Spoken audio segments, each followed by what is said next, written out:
വിശ്വാസം അതൊരു കൊലക്കയറാണെന്ന് നിങ്ങൾ എപ്പോഴെങ്കിലും ചിന്തിച്ചിട്ടുണ്ടോ? കേരളത്തിൻ്റെ ഭൂപടത്തിൽ ശാന്തമായി ഉറങ്ങിക്കിടന്ന കൂടത്തായി എന്ന കൊച്ചു ഗ്രാമം.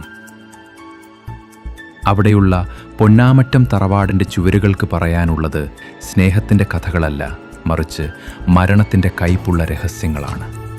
14 വർഷങ്ങൾ, 6 മൃതദേഹങ്ങൾ. 2002 ആ തറവാട്ടിലെ അന്നമ്മ തോമസ് കുഴഞ്ഞു വീണു മരിച്ചു.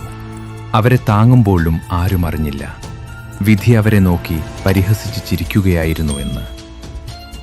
6 വർഷങ്ങൾക്ക് ശേഷം ടോം തോമസും പിന്നാലെ സ്വന്തം ഭർത്താവ് റോയ് തോമസും മരിച്ചു വീണു.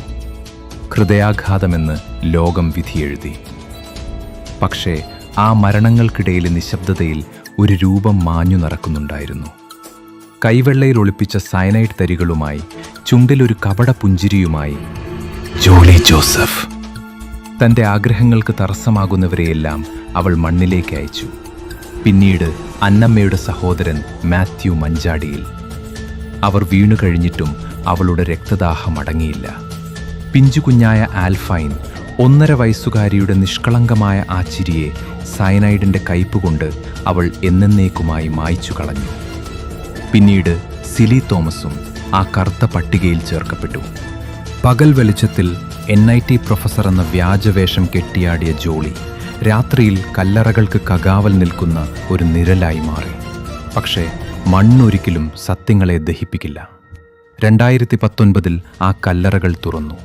വർഷങ്ങൾ കഴിഞ്ഞിട്ടും മണ്ണടിഞ്ഞ ആ അവശിഷ്ടങ്ങളിൽ നിന്ന് സയനൈഡിൻ്റെ രൂക്ഷഗന്ധം ഉയർന്നു വന്നു. വിശ്വസിച്ചവർക്ക് മരണത്തിൻ്റെ കയ്പുനീർ നൽകിയ ആ മുഖം മൂടി അന്ന് ലോകത്തിനു മുന്നിൽ തകർന്നു വീണു. സ്നേഹനിധിയായ മരുമകളിൽ നിന്ന് കേരളം കണ്ട ഏറ്റവും വലിയ കൊടുംകൊലയാളിയിലേക്കുള്ള ജോളിയുടെ ദൂരം വെറും 6 സയനൈഡ് തരികളായിരുന്നു.